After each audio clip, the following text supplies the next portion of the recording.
Hi, everyone. Thanks so much to Matt and to Ty for inviting me. I was really honored when Matt wrote to me and asked me if I would be the low point for the day. And I'm always happy to comply with that type of request. So I'm not going to talk about science at all. I'm actually, the interactions that I've had with Alan have really not been centered on science. But I'd like to use this time instead to talk about an impact that Alan has had that I think is equally important and meaningful, but does not appear on one's CV. I should say that as a scientist, of course, I have been influenced by Alan. There's literally no clinical psychologist in the entire field that has not been affected by your work. I don't know what kind of effect that was, but in one way or the other, everyone has been affected by Alan's work. But I wanted to talk about a way in which Alan made a contribution on a non-scientific level. To do that, I should talk a little bit about the way that I first got to know Alan.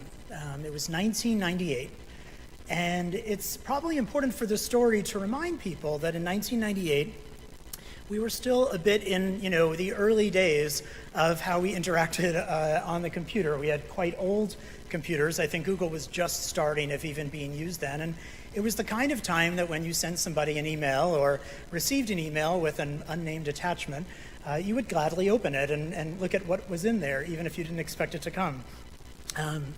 So with that idea in mind of what the climate was like, my first interaction was when I interviewed for a faculty position here at Yale. This is actually what the Yale website looked like back then, to show you just how primitive we were with the internet. And I want you to think about what this experience was like, because for me, I was 27 years old. I came for this interview. I was grilled on my suicide research by Matt Knock. I was grilled on my professional development contributions from Bethany Teachman.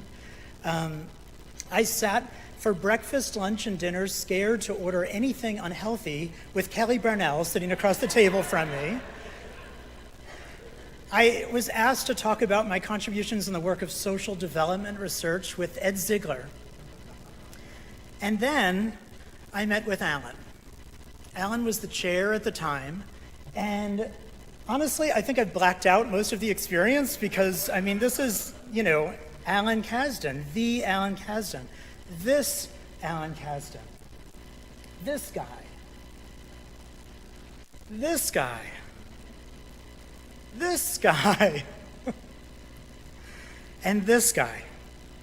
And Alan, I think to the best that I can remember, Alan, he reviewed the entire history of Yale University, the mission for the next decade of work in the Department of Psychology, and presented an entire treatise on the field for clinical child and adolescent psychology. And of course, he covered all that in about 10 minutes. And it was an awe-inspiring and nerve-wracking and exciting opportunity to interact with him. And ultimately, as best as I understand, all of the candidates that year rejected Yale's offer. And in a unique move, Alan decided to conduct a trial on what would happen if they hired a completely unqualified member to be serving in their faculty. And that's how I got an email asking me to join. Alan sent me this note. We had a couple of conversations during which he offered me more money than I asked for.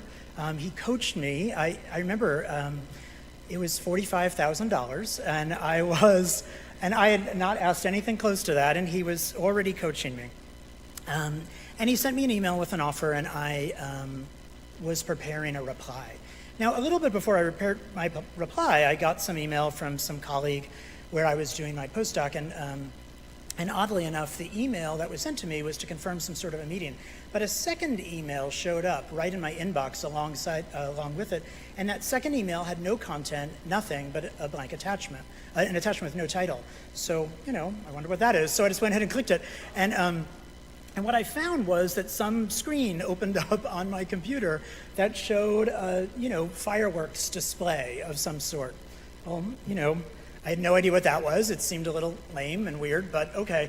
I proceeded for the rest of my work week for the next days later, and then finally sat down, not knowing how it came to me, of course, and then finally sat down to draft, my acceptance to Alan, to write to him that I was accepting this offer. And I spent more time than I wish to admit, kind of drafting that email to, who would be my colleague in clinical child and adolescent psychology. Imagine that your only colleague in clinical child psychology is Alan Kazdin, who would be sitting across the hallway. And I sent off my email, my one email that, as far as I knew, I was sending off to Alan. And little did I know that somehow this attachment was playing tricks with my computer, because Alan writes back and said, "We loved your fireworks." And I thought, well, I do write in a fairly, many exclamation points, and I did communicate a fair amount of enthusiasm. What does he mean? And it wasn't until hours later that I thought, oh my God, has my computer been sending a second email to every email that I've sent out over the last week? I reviewed my prior emails. There were emails to people that said, "Thanks for sending me that reimbursement." And now I knew that they got a second email that said, "Hooray," with kind of fireworks, or "I can make the meeting at 4:00. Hooray! Like, I had no idea. And then suddenly it dawned on me, worse than any of those things is that I just infected Alan Kazdin's computer with some sort of a virus that was really very early days right now. And Alan sends 7,200 emails an hour. And what is happening to Alan Kazdin now in the hours since I finally discovered what happened? Here's the email that I got from Alan. "Dear Mitch, thank you for accepting our offer and the little virus. What's a little virus among friends? FYI, all Yale computers have shut down because of your fireworks. The lighting is out, and our nuclear physics lab has just imploded. The computers that are maintaining the global satellite system, which is based here, is not working because of the computers that fireworks display on their screens. In short, you're already very famous here." Of course, I'm just kidding. FYI, I bought a new computer software this weekend. It's called Norton's Nuclear Defense for Preemptive Strike. Apparently, from this moment on, any computer that sends me fireworks as its monitor screen instantaneously shattered, and the CD-ROM drive ejects at ballistic speed. I am telling all my friends. Best wishes, Alan.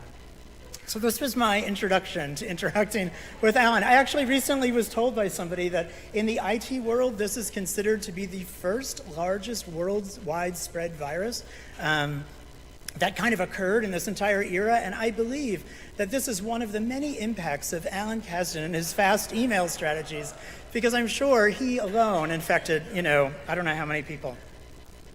This began a relationship with Alan over all these years since, where I have casually and nonchalantly asked Alan to participate in collaborations with me.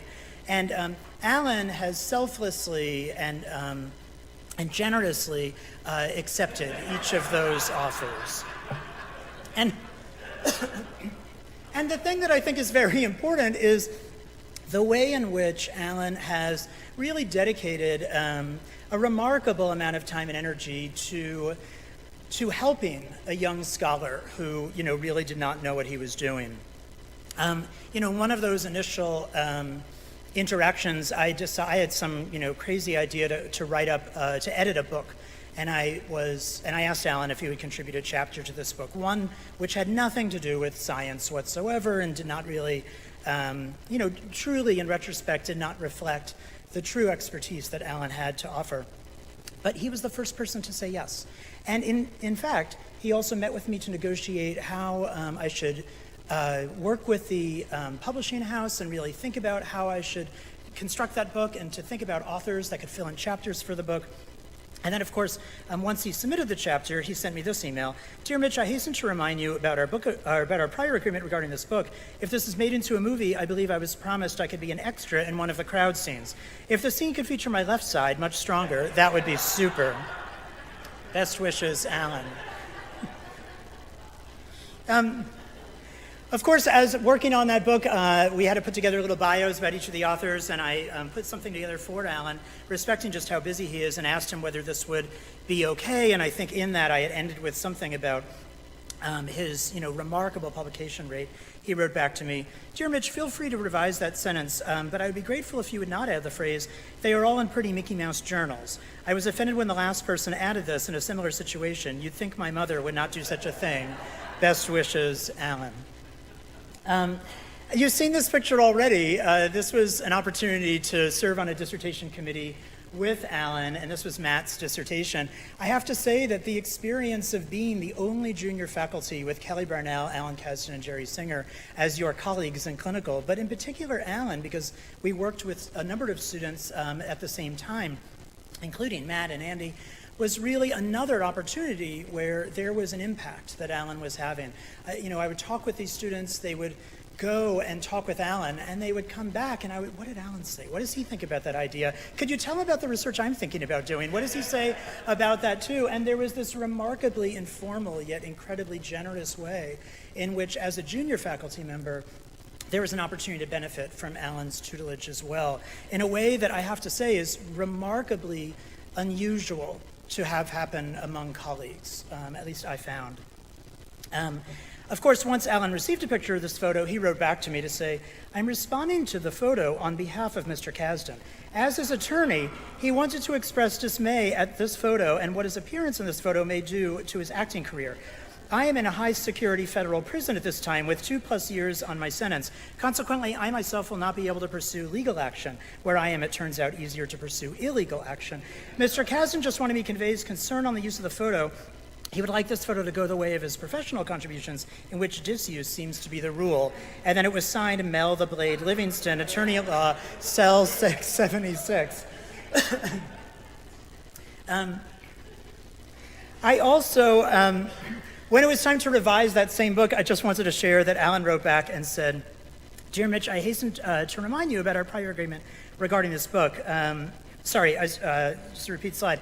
I have to say, Alan also was really remarkable. I always assumed that he sat in his office all day doing pretty much nothing, because it looked like there was really no output coming out of there whatsoever. So I thought it would be perfectly appropriate to go and ask him for career advice. And I was really shocked at how much time Alan spent talking with me about that. Really, this is a very interesting role to be at Yale as a junior faculty, and to kind of weigh that idea that that you're leaving, and you want to get the experience of knowing how to go on somewhere else. And I thought that the way that Alan really talked about that and spent remarkably valuable and precious time really helping me with those decisions, something he has continued to do throughout his career and my career. I think recently I saw Alan at a conference, and he sat down with me for a half an hour just because he saw that I looked stressed, and talked with me about some career decisions that I was making. Most exciting that I thought that half an hour meeting marked the longest time I've ever seen Alan sit in one place before today, consecutively. But in this case, Alan and I talked with him quite frankly about wanting to meet a nice Jewish woman in Manhattan while I was working here in New Haven, and not knowing how to make life decisions without all of the ways in which we think about professional development, to which Alan wrote back to me after our long meeting to say, "Please keep me posted if there's anything I ought to know. Like my new business card, Al's New York dating service, we match using many moderators. If it don't work and you're going to break up, we use mediators."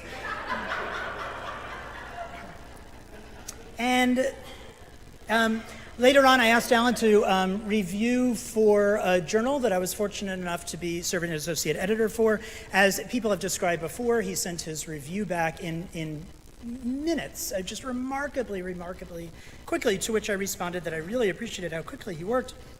He said, "Thanks. It was not really fast. I have most of my reviews pre-written. For example, my next 2 reviews for JCCP are done. One hopes these are relevant to the manuscripts you send. Last month, an author complained about my comments.